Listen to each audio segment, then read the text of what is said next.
మద్రరాజా, రథచక్రాన్ని బురద నుండి బయటికి తీయండి. నేను రథసారథిని మాత్రమే, ఈ సేవకుణ్ణి కాదు కర్ణ.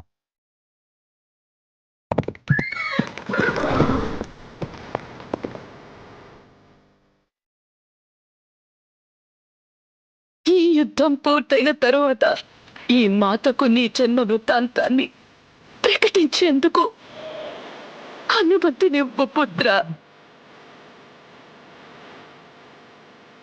ఇదే అనువైన సమయం. అంగరాజు కర్ణుణ్ణి వధించు.